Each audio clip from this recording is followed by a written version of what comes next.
I was in the military for 17 years. Okay, I've had the privilege of being in the Canadian Forces, serving in Bosnia and many other capacities across Canada, eventually leaving as an officer, retiring because I had a different battle to deal with. I do cherish that time though. Due to the actions of our government and society, our family has now lost 3 members.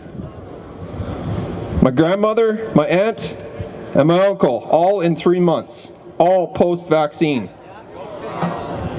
I had a liver transplant in 2012. When this first happened, it was probably the January, February, March area at the very beginning. I was phoned by my team, and my team told me, you have to stay in your apartment, you can't go grocery shopping, you can't, you have to wear a mask, you have to wear gloves, take the mask off, put the gloves on. It was so confusing, and I had just moved to Calgary. After a while, I thought to myself, what am I doing? I got a transplant to live, and I'm going out there and I'm going to live.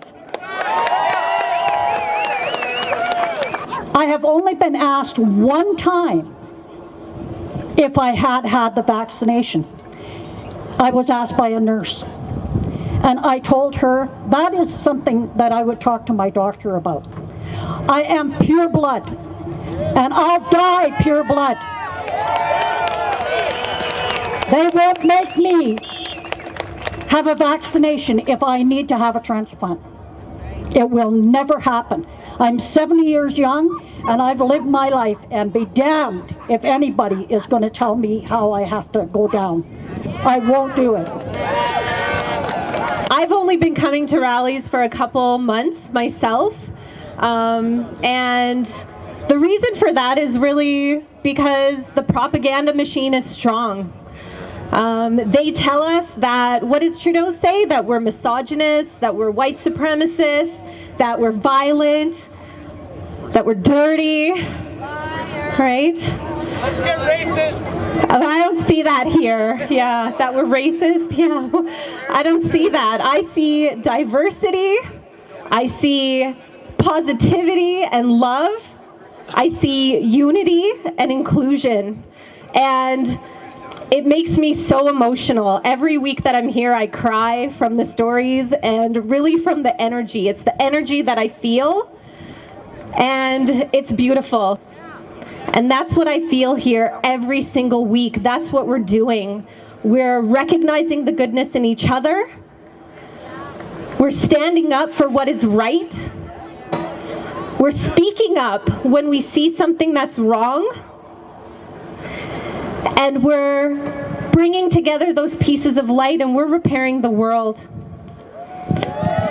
I was a truck driver, but I lost my job because I refused to take the vax and don't wear a mask. And they said if you don't obey, we're going to terminate you. So I said, okay. So I quit with my dignity.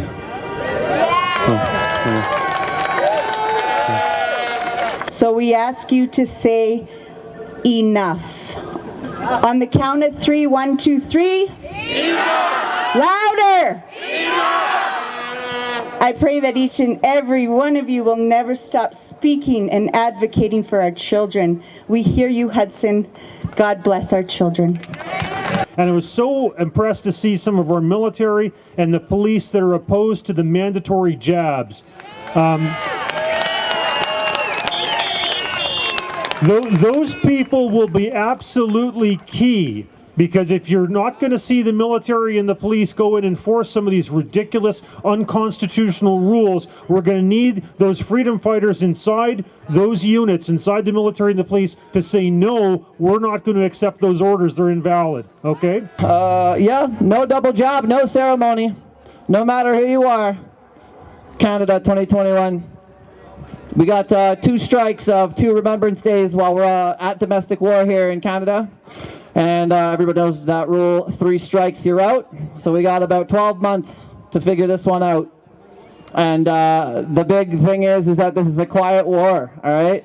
Men die in war in the loudest of circumstances to screams and bombs and blasts. And we're walking around looking at each other, not saying a thing. Jody Gondek's not your mayor. She's not my mayor. Is she your mayor? No, I don't think so. Jason Kenney's not my premier. Is he your premier? Justin Trudeau's not my prime minister. Is he your prime minister? No.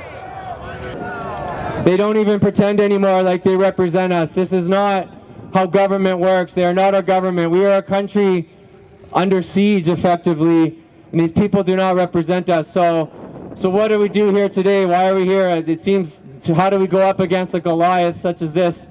It starts with us taking away our consent, because they depend 100% on our consent, on our compliance. And you can see now with their narrative how desperate they're getting more and more. Every single week they're getting more and more desperate to keep us going along with this story. And it's all falling apart very quickly, guys. It might seem like things are getting worse all the time, but it is falling apart. CBC lied to you. Don't watch that garbage. Mannequins in the COVID